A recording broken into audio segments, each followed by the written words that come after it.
The desert sun beat down mercilessly on the remote outpost of Forward Operating Base Mirage, a collection of hastily constructed buildings and defensive walls carved into the hostile landscape of eastern Afghanistan. Major Sarah Phoenix Martinez wiped the sweat from her brow as she completed her pre-flight inspection of the massive CH-53K King Stallion helicopter.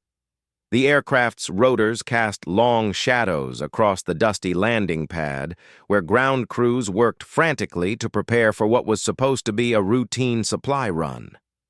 Sarah had been flying helicopters for 12 years, ever since she graduated from flight school as one of only 3 women in her class. She had earned her call sign, Phoenix, after surviving a crash landing in Iraq that should have killed her entire crew. Instead, she had managed to auto-rotate the damaged aircraft to safety, saving all 7 Marines aboard. The incident had made her a legend among helicopter pilots, but it had also taught her the weight of responsibility that came with every flight. At 34, Sarah was one of the most experienced heavy-lift pilots in the Marine Corps. She had flown countless missions across Afghanistan, Iraq, and other classified locations around the world. Her record was spotless, her skills unquestioned, and her dedication to her fellow Marines absolute. But nothing in her extensive training had prepared her for the radio call that would arrive that scorching Tuesday morning. "Phoenix, this is Command," crackled the voice of Colonel James Harrison through her headset. "We need you to abort your current mission. We've got a situation developing in Grid Square 74 Alpha." Sarah's co-pilot, Captain Mike Torch Thompson, looked up from his instrument check. They had flown together for 3 years, and he could read the concern in her expression even through her helmet visor. "Copy, Command. What's the nature of the situation?" "Intelligence reports indicate a large force of enemy fighters moving toward the Kajaki Valley. We're repositioning all available aircraft to establish a defensive perimeter around the main base. Return to base immediately." Sarah felt a cold knot form in her stomach. The Kajaki Valley was where Bravo Company, 2nd Battalion, 8th Marine Regiment was conducting a sweep operation. 540 Marines had deployed there 3 days ago to clear a suspected weapons cache and establish a temporary forward position. If enemy forces were converging on that area, those Marines were walking into a trap. "Command, what about Bravo Company? They're still in the valley." There was a long pause before Colonel Harrison's voice returned, noticeably strained. "Bravo Company will have to hold their position until we can organize a proper extraction. All aircraft are needed here for base defense. That's an order, Major Martinez." Sarah exchanged a look with Torch. They both knew what "hold their position" meant in military speak. The Marines in Kajaki Valley were being written off, left to fend for themselves against overwhelming odds, while Command protected the main base. It was a tactical decision that made sense on paper, but felt like a betrayal to anyone who had ever served alongside infantry Marines. "Roger, Command. Phoenix is returning to base." As Sarah banked the King Stallion toward home, her mind raced through the implications. She knew the terrain around Kajaki Valley intimately from previous missions. It was a narrow canyon with steep walls on 3 sides and only one viable exit route. If enemy forces controlled the high ground, the Marines would be trapped like fish in a barrel. Their only hope would be air support and rapid extraction, neither of which were coming. The flight back to base took 23 minutes, during which Sarah's radio remained ominously quiet, except for routine air traffic control chatter. No distress calls from Bravo Company, no updates from Command, nothing to indicate that 540 American Marines were potentially fighting for their lives in a remote valley. Upon landing, Sarah immediately sought out Colonel Harrison in the command bunker. She found him hunched over a bank of monitors displaying satellite feeds and radio intercepts, his weathered face grim with the weight of command decisions. Around him, junior officers plotted defensive positions and calculated ammunition requirements for what everyone expected would be a massive assault on the main base. "Sir, I need to speak with you about Bravo Company," Sarah said. removing her helmet and standing at attention. Harrison looked up, his eyes bloodshot from lack of sleep. "Major Martinez, Bravo Company is not your concern right now. We have intelligence suggesting that over 2,000 enemy fighters are massing for an attack on this base. Every aircraft we have needs to be here for the defense. With respect, sir, if we abandon those Marines in the valley, we're signing their death warrants. My King Stallion can carry 45 fully loaded Marines per trip. I could have them all out of there in 12 runs." "Absolutely not," Harrison snapped, standing up from his chair. "The airspace over Kajaki Valley is contested. We've already lost 2 Predator drones to surface-to-air missiles. Sending a slow, heavy helicopter into that environment would be suicide. And we can't afford to lose any aircraft right now." Sarah felt her temper rising, but forced herself to remain professional. "Sir, those Marines didn't sign up to be sacrificed for tactical expediency. If we're not willing to risk assets to save our own people, what does that say about us as an organization?" "It says we understand the bigger picture," Harrison replied coldly. "Those 540 Marines knew the risks when they deployed. If we lose this base, we lose our entire foothold in the region. Sometimes, hard choices have to be made. And who makes those choices for the Marines' families back home? Their wives, their children, their parents. Do we just tell them that their sacrifice was necessary for the bigger picture?" Harrison's expression hardened. "Major Martinez, you are dangerously close to insubordination. Return to your aircraft and prepare for base defense operations. That's a direct order." Sarah saluted sharply, her jaw clenched tight. "Yes, sir." As she walked out of the command bunker, Sarah's mind was already working through the tactical challenges of a solo rescue mission. She had studied the Kajaki Valley extensively during previous operations and knew every ridge, every canyon, every potential landing zone. The area was indeed dangerous, with multiple surface-to-air missile sites and hundreds of enemy fighters, but it wasn't impossible to navigate if you knew what you were doing. The real problem was the numbers. Even if she could make it to the valley and back safely, her aircraft could only carry 45 Marines per trip. With 540 Marines to extract, she would need at least 12 round trips, and each flight would give the enemy more time to adjust their tactics and bring additional weapons to bear. But the alternative was unthinkable. She had served alongside many of the Marines in Bravo Company during previous deployments. She knew their names, their families, their hopes and dreams. Staff Sergeant Rodriguez had a new baby daughter he'd never met. Corporal Jenkins was planning to propose to his girlfriend when he got home. Private First Class Williams was supporting his disabled mother with his military pay. These weren't just numbers on a tactical display, they were human beings with lives worth saving. Sarah reached her aircraft and began what appeared to be routine maintenance checks while she considered her options. Torch was refueling the King Stallion, unaware of the internal battle raging in his pilot's mind. The ground crew was busy with their own tasks, preparing for the expected attack on the base. That's when the first radio transmission from Bravo Company finally broke through the static.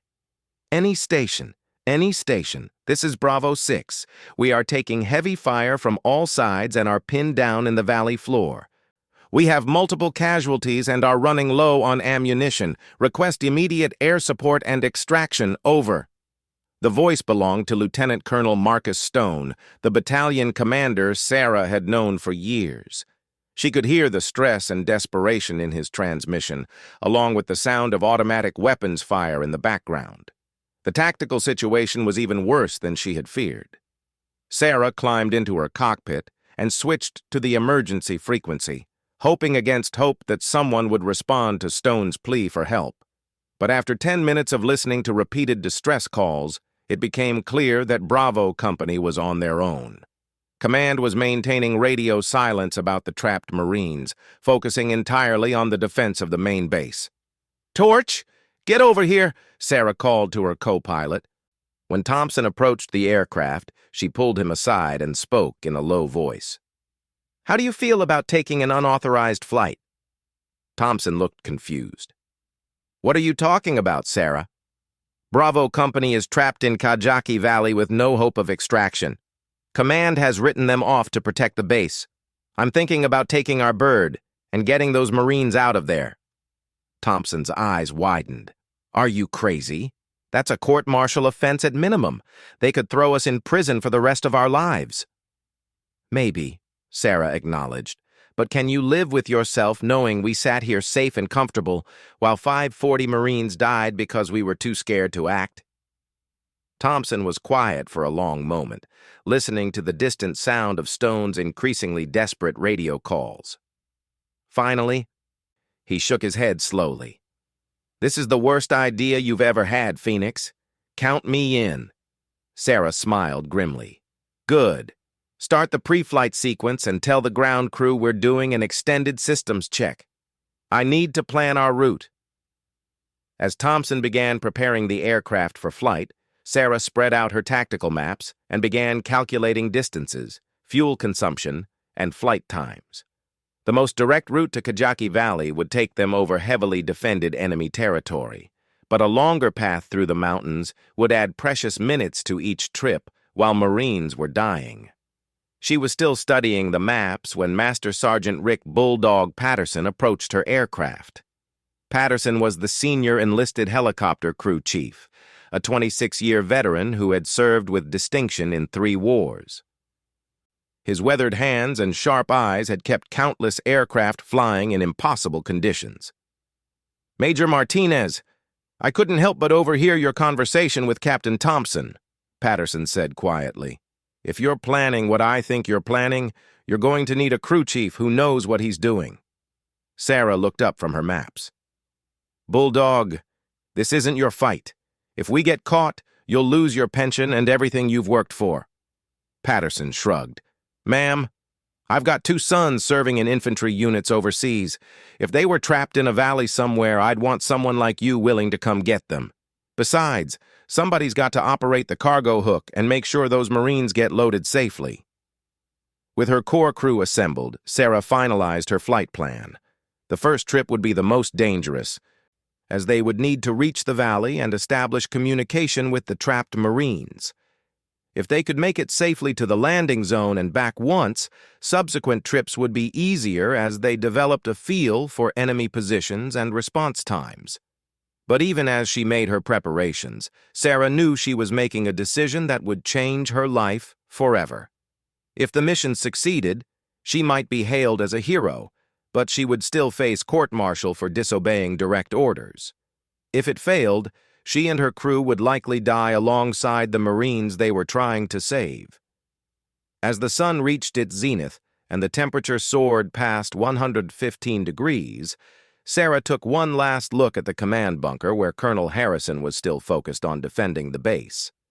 Then she climbed into her cockpit, started the engines, and made the decision that would define the rest of her career. The rescue of Bravo Company was about to begin. The massive CH-53K King Stallion lifted off from forward operating base Mirage at exactly 13:47 hours, its twin engines roaring against the desert heat. To any observer on the ground, it appeared to be conducting a routine patrol flight around the base perimeter. Only Sarah Martinez, Mike Thompson, and Rick Patterson knew their true destination lay 60 miles northeast in the death trap that Kajaki Valley had become. Sarah kept the helicopter low, using the terrain to mask their movement from enemy radar installations. The landscape below was a harsh mixture of rocky ridges and sandy valleys, dotted with the occasional village that might or might not harbor enemy fighters. Every shadow could hide a surface-to-air missile launcher. Every hilltop could conceal spotters ready to call in their position. "Phoenix, this is Tower," came the voice of the air traffic controller back at base. "You're approaching the edge of your authorized patrol area. Please maintain your current position." Sarah's heart hammered against her ribs. This was the point of no return. Once she acknowledged that transmission and continued toward Kajaki Valley, she would be officially disobeying direct orders from her commanding officer. Everything she had worked for during 12 years of military service would be at risk. "Tower, this is Phoenix," she replied, her voice steady despite the gravity of the moment. "We're investigating a possible enemy position, extending our patrol pattern to maintain surveillance." It was a lie. But it bought them precious time before command realized what they were really doing. Sarah banked the aircraft toward a narrow canyon that would provide cover for the next phase of their journey, while Torch monitored the radio frequencies for any sign that their deception had been discovered. "Sarah, we're committed now," Thompson said over the intercom. "No backing out." "I know," she replied, adjusting their course to follow the twisting path of the canyon. "Bulldog, start checking your equipment. We'll be in the valley in 15 minutes. In the cargo bay, Master Sergeant Patterson was already preparing for the most challenging mission of his career. The King Stallion could theoretically carry 45 fully equipped Marines, but that was under ideal conditions with a prepared landing zone and minimal enemy interference. What they were about to attempt had never been done before. Repeated combat extractions from a hot landing zone while under constant fire. Patterson double-checked the cargo hook mechanism that would allow them to extract Marines even if they couldn't land safely. He tested the defensive machine guns mounted on either side of the aircraft and made sure the medical supplies were easily accessible. If any of the Marines they rescued were seriously wounded, he would need to provide first aid during the flight back to base.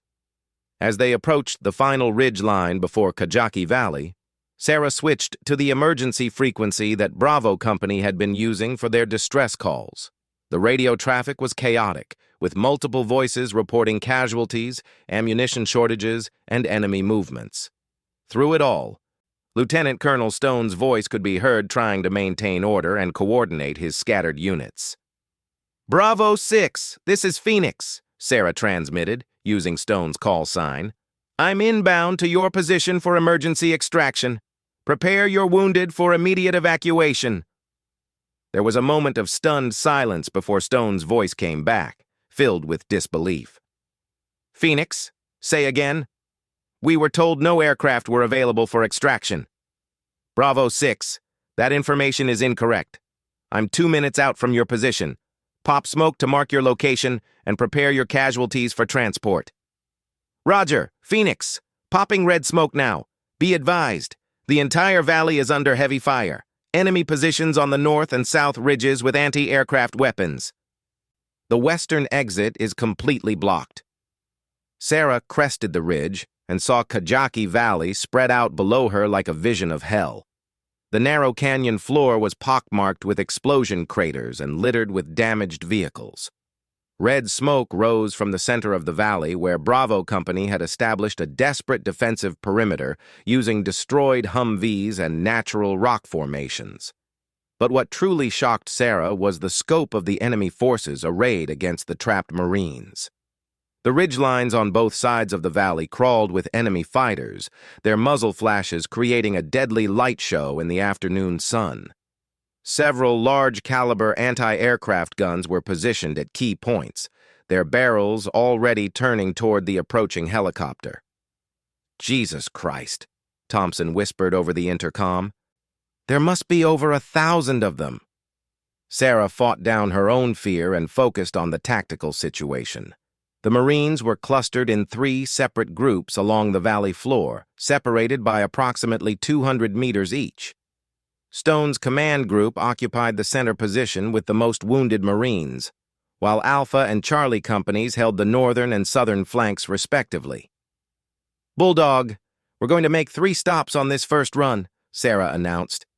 "I'll drop us down behind that large boulder formation in the center. You'll have maybe 30 seconds to get the wounded loaded before we have to lift off." "Copy that, Major. I'm ready." Sarah took a deep breath and pushed the helicopter into a steep dive toward the valley floor. Almost immediately, tracer rounds began streaking past the cockpit windows as enemy gunners opened fire. The distinctive whistle of rocket-propelled grenades filled the air, and several explosions erupted close enough to rock the aircraft with their concussion waves. "Taking fire from multiple positions," Thompson reported, his hands flying over the defensive systems controls. deploying chaff and flares. The King Stallion's defensive countermeasures created a spectacular display of light and heat, designed to confuse enemy missiles. But Sarah knew they only had a limited supply. If this first extraction attempt failed, they might not have enough countermeasures left for subsequent trips. She flared the helicopter hard just above the rocky formation that sheltered Stone's command post, feeling the aircraft shudder as bullets struck the armored fuselage.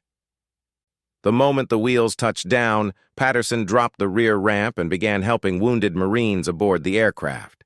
Stone himself appeared at the cockpit window, his uniform torn and blood-stained. "Phoenix, I can't believe you came back for us. Command told us we were on our own." "How many wounded do you have?" Sarah shouted over the noise of the engines and incoming fire. 18 critical, maybe 30 walking wounded. The corpsmen have been doing what they can, but we need a real hospital." "We'll get them there, Colonel. Load the critical cases first." Through her side window, Sarah could see Marines helping their wounded comrades toward the helicopter, while others maintained a defensive perimeter. The scene was heartbreaking and inspiring at the same time. Young men who should have been in college or starting careers instead carrying their bleeding friends to safety while enemy bullets whistled around them. Patterson worked with mechanical precision, directing the loading of stretcher cases and helping walking wounded find seats along the cargo bay walls. Each Marine that came aboard represented a life saved, but Sarah was acutely aware that they could only take 45 men on this trip, leaving nearly 500 still trapped in the valley. "That's all we can take," Patterson announced over the intercom after what felt like hours but was actually less than 90 seconds. "We're at maximum capacity." "Roger, lifting off now." Sarah pulled pitch and felt the heavily loaded helicopter struggle to gain altitude. The additional weight of 45 Marines plus their equipment put them right at the aircraft's operational limits, and every foot of altitude was earned through sheer mechanical determination. As they climbed out of the valley, enemy fire intensified dramatically. An RPG exploded just beneath the aircraft, sending shrapnel clanging against the armored belly. Several machine gun positions on the ridgelines focused their fire on the escaping helicopter, creating a tunnel of tracers that Sarah had to navigate with split-second precision. "Missile launch!" Thompson shouted, pointing toward a flash on the northern ridgeline. "Sam inbound from 2 o'clock!" Sarah threw the King Stallion into a violent, evasive maneuver, using the helicopter's massive bulk like a fighter plane as she dove toward the canyon floor and then pulled up sharply behind a rock formation. The surface-to-air missile streaked past their position and exploded against the far wall of the valley, showering the area with rock fragments. "That was too close," Patterson said grimly from the cargo bay, where he was trying to provide first aid to the most critically wounded Marines. "Some of these guys won't survive another maneuver like that." Sarah understood the dilemma immediately. The wounded Marines needed gentle handling to prevent further injury, but surviving the flight out of the valley required aggressive defensive flying. It was an impossible balance that would test her skills to the absolute limit. The flight back to base took 18 minutes, during which time 2 of the wounded Marines went into cardiac arrest, despite Patterson's efforts to stabilize them.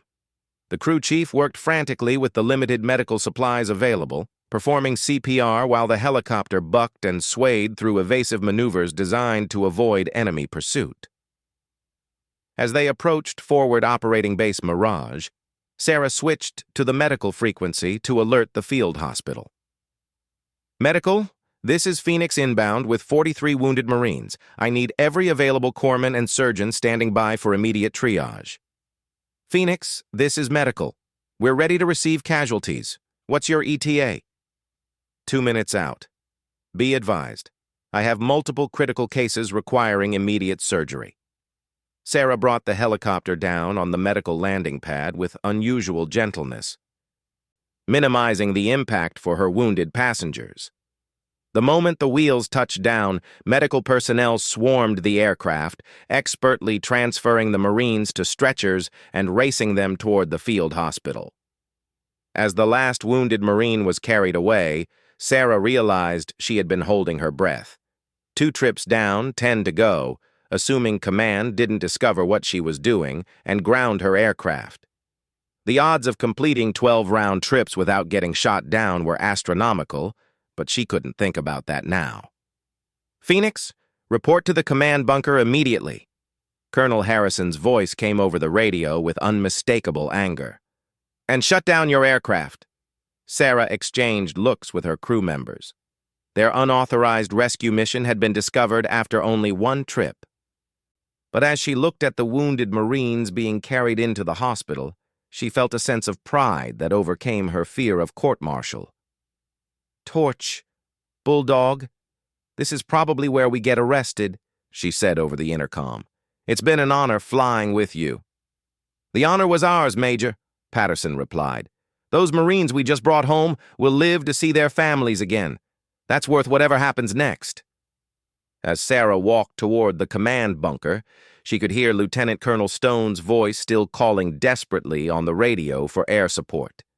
Nearly 500 Marines remained trapped in Kajaki Valley, and without immediate intervention, they would all be dead by nightfall. The question now was whether she would have a chance to save them before facing the consequences of her actions.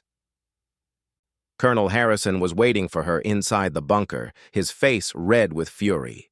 Around him, junior officers pretended to study their computer screens while listening intently to what everyone knew would be a career-ending confrontation. "Major Martinez, you are hereby relieved of duty pending a full investigation of your actions," Harrison announced loudly enough for everyone to hear. "Your unauthorized flight to Kajaki Valley was a direct violation of my explicit orders and endangered valuable military assets. Sir, with respect, those Marines needed immediate medical attention. I brought back 43 wounded men who would have died without evacuation. And in doing so, you've compromised our defensive capabilities here at the main base. That helicopter was needed for our protection, not for some unauthorized rescue mission." Sarah felt her carefully controlled temper finally snap. "Those aren't just numbers on your tactical display, Colonel. They're Marines with families, with lives worth saving. Staff Sergeant Rodriguez has a newborn daughter he's never met. Corporal Jenkins is engaged to be married. These are real people, not acceptable losses. This is war, Major. People die in war. Your job is to follow orders, not to make strategic decisions based on emotion. My job is to bring Marines home alive whenever possible. That's the oath I took when I put on this uniform." Harrison stepped closer, lowering his voice to a dangerous whisper. "Your career in the Marine Corps is over, Major Martinez. I'm recommending court-martial charges for disobedience of orders, unauthorized use of military equipment, and endangering the lives of your crew. You'll be lucky if you don't spend the next 10 years in military prison." Sarah stood at attention, her jaw clenched tight. "I understand, sir, but I would make the same choice again without hesitation." As Harrison turned away to discuss her fate with his staff, Sarah's mind was already working on a different problem. Somewhere in the back of the bunker, a junior communications officer was still monitoring the radio traffic from Kajaki Valley. Stone's voice continued to call for help that everyone knew wasn't coming, unless someone was willing to risk everything one more time. Sarah looked toward the door and calculated her chances of reaching her helicopter before anyone could stop her. The King Stallion was still on the medical pad with Patterson and Thompson aboard, ostensibly shut down but actually just waiting for her return. It was time to make another choice that would define the rest of her life. The rescue was far from over. The walk from the command bunker to the medical landing pad felt like the longest 200 meters of Sarah Martinez's military career. Behind her, Colonel Harrison's voice echoed across the base as he shouted orders for the military police to arrest her immediately. Ahead lay her helicopter, her crew, and nearly 500 Marines who would die without her intervention. Sarah broke into a run. "Phoenix is moving!" She heard Thompson's voice over the radio as her crew spotted her desperate sprint across the base. The engines were already spooling up by the time she reached the aircraft, with Patterson lowering the rear ramp to speed her boarding. Military police. Converge on the medical pad immediately. Do not allow that aircraft to take off. Harrison's voice crackled over the base communications system, but Sarah was already climbing into the pilot's seat. "Torch, get us airborne now!" she shouted, strapping herself in as the King Stallion lifted off the pad with unusual urgency. Through her side window, she could see armed military police officers running toward their position, but they were too late to prevent the takeoff. "Sarah, this is insane!" Thompson called over the intercom as they gained altitude. "They'll court-martial all of us now. Hell, they might shoot us down as a rogue aircraft." "Let them try," Sarah replied grimly, banking the helicopter toward Kajaki Valley.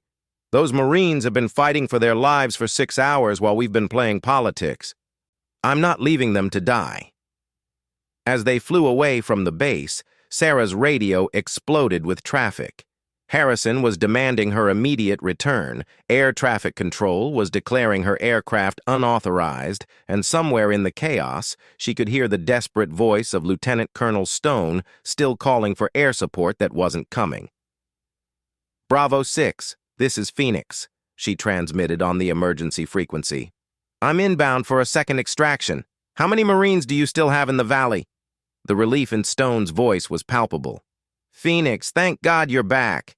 We've consolidated our position, but we're down to maybe 20 minutes of ammunition.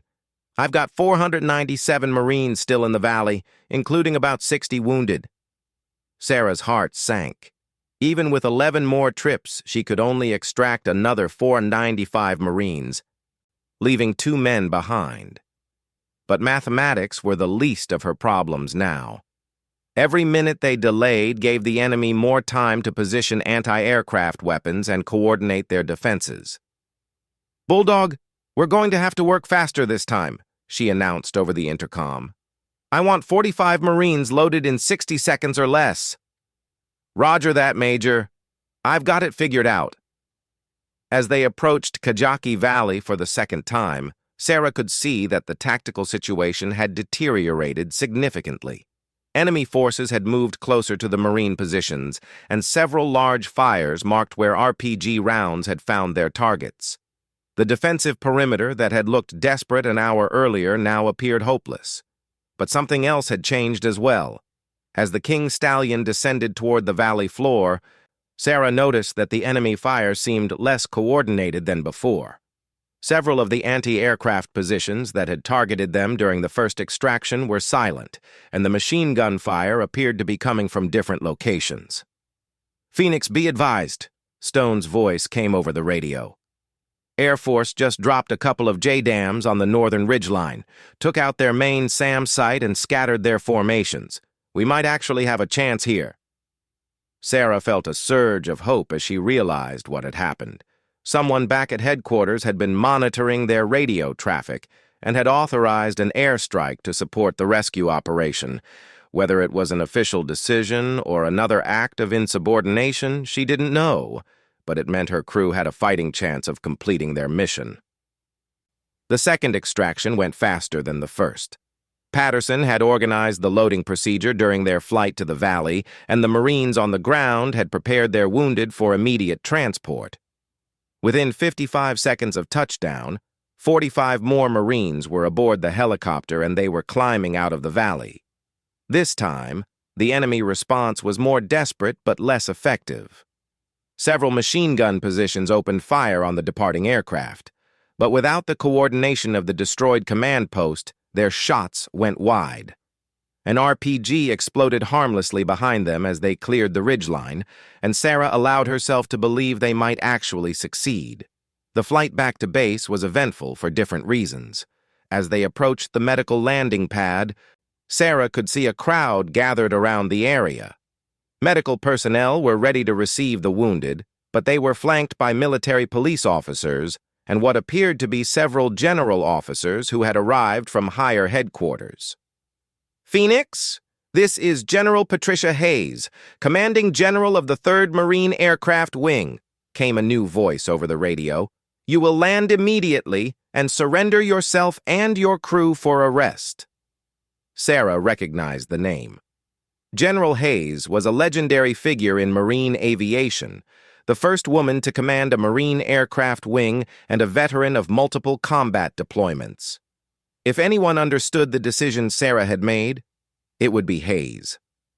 "General, I have 45 wounded Marines aboard who need immediate medical attention," Sarah replied respectfully.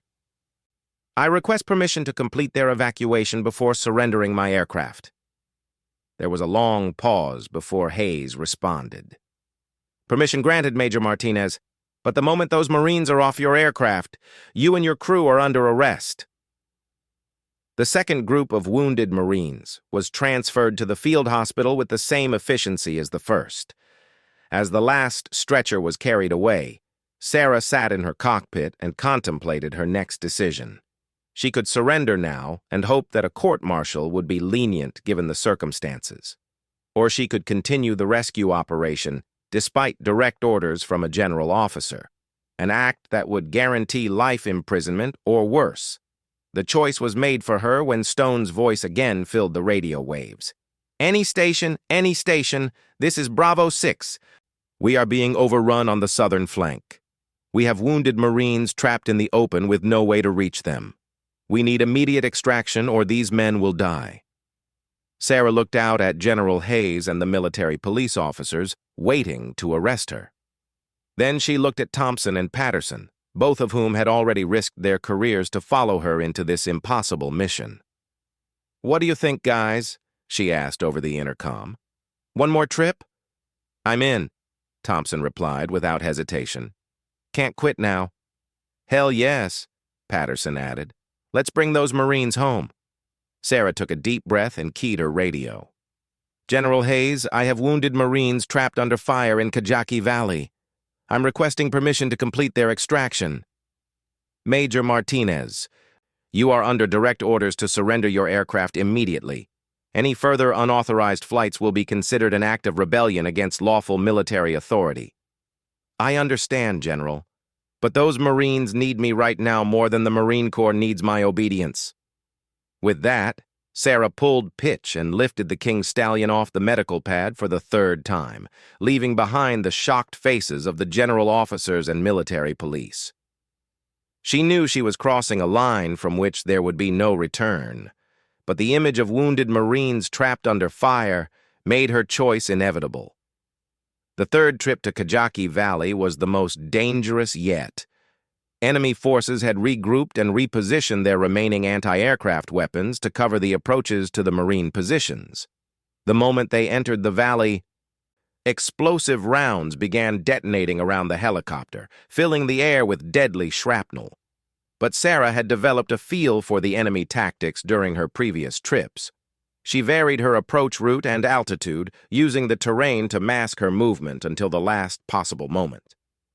When she finally descended to the landing zone, it was with a speed and precision that caught the enemy gunners off guard. This time, the Marines on the ground had organized themselves into loading teams that could get 45 men aboard in less than 30 seconds. Among those rescued were several Marines who had been wounded in the fighting during the hour since Sarah's last visit, men who would have bled to death without immediate evacuation. As they climbed out of the valley for the third time, Sarah realized they had now rescued 135 Marines, leaving 362 still trapped below. At this rate, they would need 8 more trips to complete the evacuation, assuming their aircraft could survive that long under constant enemy fire. But when they returned to base, they found that the situation had changed dramatically. General Hayes was waiting for them on the landing pad, but instead of military police, she was accompanied by medical personnel and ground crews. "Major Martinez," the general said as Sarah shut down her engines, "I'm taking personal responsibility for the remainder of this operation. You've proven that the extraction is possible, but you can't do it alone. I'm authorizing additional aircraft to support the mission." Sarah couldn't believe what she was hearing. "General, I thought I was under arrest." "You are," Hayes replied with a slight smile. But I'm suspending that arrest until we've brought every Marine home from that valley. The Corps takes care of its own, Major, even when some of us occasionally need reminding of that fact.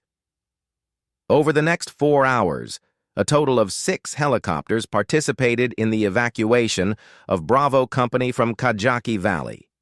Sarah's King Stallion was joined by 2 more heavy-lift helicopters and 3 attack helicopters that provided covering fire during the extractions. Working in coordinated teams, they were able to reduce the round-trip time and increase the number of Marines rescued with each flight.